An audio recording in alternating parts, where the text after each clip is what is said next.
We've talked before about myths and misconceptions around residence and citizenship programs. People don't always understand the exact terminology, and companies often play into that. I see a lot of ads out there for things like golden visas and citizenship by investment programs that are just misleading. And in this video, I've got yet another example of a golden visa trick that you should avoid.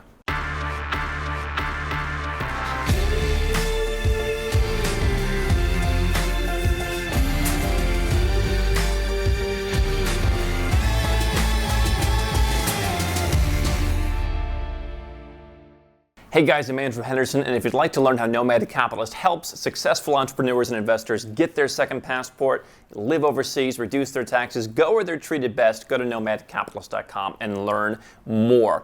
Now, in this video, I've got two ads that I pulled off of Instagram. Oh, our beloved Instagram, the place of some of the best and often sleaziest second passport deals. And in this case, these are two different Instagram posts from two different seemingly legitimate companies. Haven't heard of them, but I'm going to share with you the posts and how they're promoting two different golden visa and one citizenship by investment program in a way that I think is a bit disingenuous. Now, the citizenship industry at times, while I do think it has a lot of merit, I do think everyone should consider having a second citizenship. You should have a second residence. These are not only active strategies to do things like potentially reduce your taxes or allow you to make more investments or just allow you to do more things, but they're also safe haven and plan B strategies. So nothing wrong with the citizenship industry. We're in it, but I think that what you see is a lot of folks out there who, kind of like a bad real estate agent who can't get business, and they have to go out and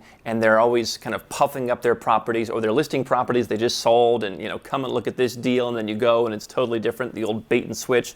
Well, that's what's going on right here. So there's a first ad that I want to talk about the Spanish golden visa. They say the Spanish investment visa, what you should know. And what they start talking about is visa-free travel to 160 plus countries and in the EU zone. Visit Spain only once a year to maintain your permit. Spouse and children are included, and you can extend your residence period permit up to 5 years. Now, there's a lot of things in here that are true, but the devil's in the details. So let's talk about the first thing: visa-free travel to 160 plus countries. Who gets that? Spanish, not residents. Citizens. This is a common mistake that people don't understand the terminology. A citizenship is something that you have by virtue of being a citizen. You can obtain it by an investment, through naturalization, through descent, through other means, okay? But you have to be a citizen to then get a passport. You can also have a residence permit. That could be a temporary residence permit. It could be a permanent residence permit. That residence could require or come with or not require tax residence, which could be gotten entirely separately without an immigration status. There's a lot of confusing terms, but if you are a resident of Spain, and that's what Spain's golden visa program is, that's what a golden visa is, okay? It's not a citizenship by investment program. Citizenship by investment is where you invest or donate money and you get a passport, generally in a matter of months, okay? There's no immigration protocol generally. The only one that really has it is Malta. Okay. Spain has a golden visa, a residence by investment program. You can see there's a lot of terms here. This is how some people get confused. You get a residence permit by making an investment in Spain. They are not giving you citizenship. Now you have the opportunity through being a resident of the country to become a citizen, but you don't just walk in and invest money, in this case it's €500,000, and get a Spanish citizenship. Yet only Spanish citizens have the ability to travel to 160 countries, because you don't get to show up at the border of wherever and say, well, here's my Spanish resident permit.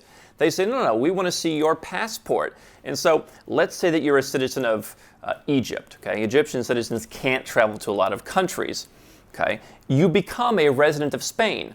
You now have the ability to live in Spain, and as I'll come back to in a moment, you have the ability to travel throughout other countries in Europe.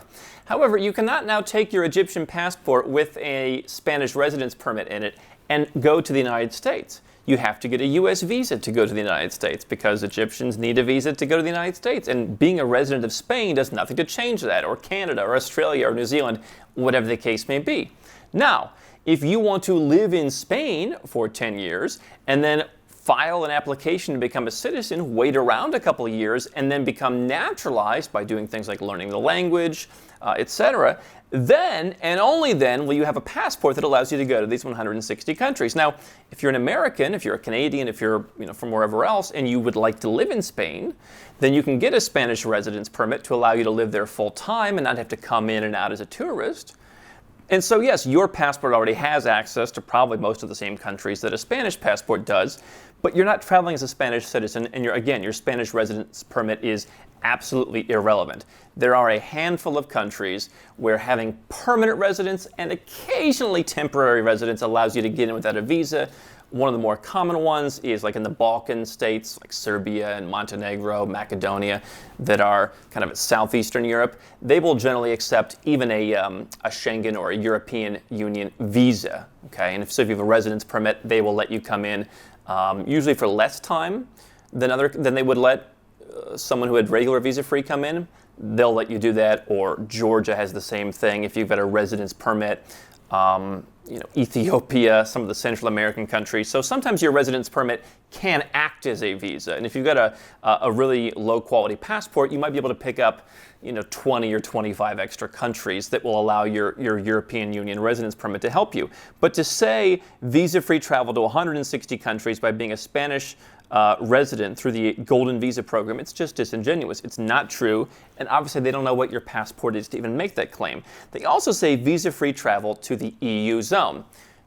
A little bit of a technicality. Spain is part of the Schengen area, which is a borderless zone within Europe. There are countries that are in the European Union that are not in the Schengen area, such as Ireland, which has an opt-out, Cyprus, Romania, Bulgaria, which are supposed to join but have not yet joined.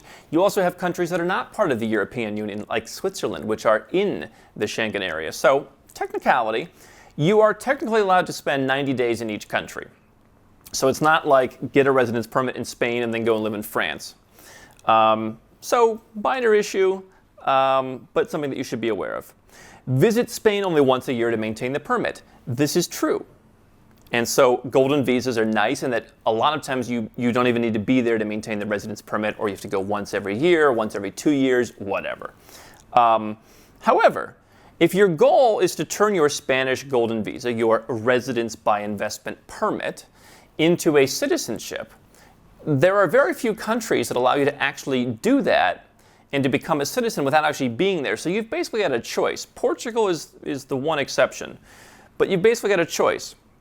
Do I want to not be in this country and just have the residence permit as a way to be able to come to Europe whenever I want and access some of the things that Europe has to offer, and potentially, depending on my passport, get a couple extra visa exemptions? Or do I want to commit to living in the country for a certain period of time? With the exception of Portugal, you're going to be talking about 6 months, sometimes even 9 and 10 months, to later be a citizen on the same timeline generally as everyone else. So if it's 5 years, 5 years. If it's 10 years, 10 years. So in Spain, you're going to be waiting a long time to become a citizen, at which point, obviously, you no longer need a residence permit because you're a citizen. However, this idea that you only need to visit once a year is correct, but you're not going to get the other benefits they're talking about. You're only going to have the ability to live in Spain and travel around Europe without coming in as a tourist. You'll come in as a resident of Spain. And with this new electronic travel authorization coming out in 2021, even then you still might have to do some of the same things before you come that a tourist would do through the new ETIAS system. So, minor point there. Yes, spouse and children under 18 are included in the residence. Spouse and children under 18 are included in almost every residence on planet Earth. And yes, you can extend your residence permit. Now, there's another one. So you can see the differences. And it's the same thing with citizenship by investment, where they'll say your children can become citizens. If you become Dominican, your children will be Dominican. Yes, if you pay extra when your children are born. There's no free lunch. And so that's the deal on Spain. Now, there's another one here on Bulgaria, which says, and I think Bulgaria is going to phase this out. With residence by investment in Bulgarian, you could be a resident in as little as 3 months, traveling with ease to over 169 countries, including all over the Schengen area.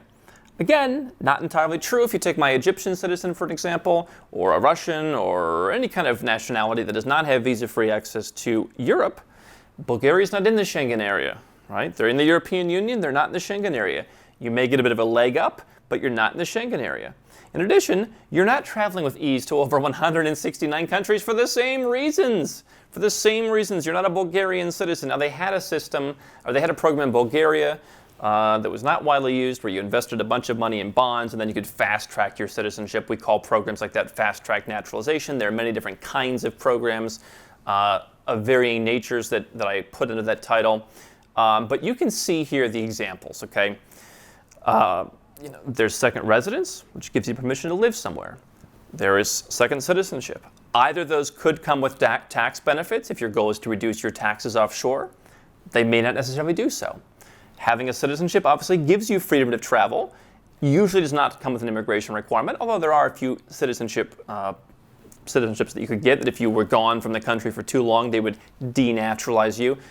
Countries like Ireland, for example, do that if you become naturalized in Ireland. But you also have the residence permit. So these are the terms that I want you to get straight. Whenever I'm talking to someone whose goal is to get a second citizenship or second citizenships, if they want to build a passport portfolio, they will often tell me, I talked to so-and-so and they confused me or they gave some wrong information, and then I watched one of your videos and I saw that that was just kind of salesmanship. You want to be careful that you're doing the right thing. I see people constantly overpaying. I see people buying things they don't need, buying shiny objects. You want to know your terminology. There's a lot of difficult terminology. And if you don't know, you might get sucked into some of this stuff. Be careful, understand what things are, and understand what you need before you pull the trigger. How can Nomad Capitalist help you? 4 ways. Number 1, subscribe to our channel and click the notification bell to make sure you get our new video every day. Number 2, get a copy of Nomad Capitalist, the book. You'll learn a lot of my personal experiences over a dozen years of studying this stuff, as well as exactly some of the strategies that you can use to build your Nomad Capitalist plan. Number 3, if you're not sure where to start, but you want to come and learn from my team and I, you want to come and mingle with like-minded people, learn more about our live conference, Nomad Capitalist Live. It's coming up soon. And number 4, if you want some help right now because you've got a burning issue, you need something solved, you want to lower your taxes, get a second passport, or build the Nomad Capitalist lifestyle of your dreams, go to nomadcapitalist.com and click on Become a Client.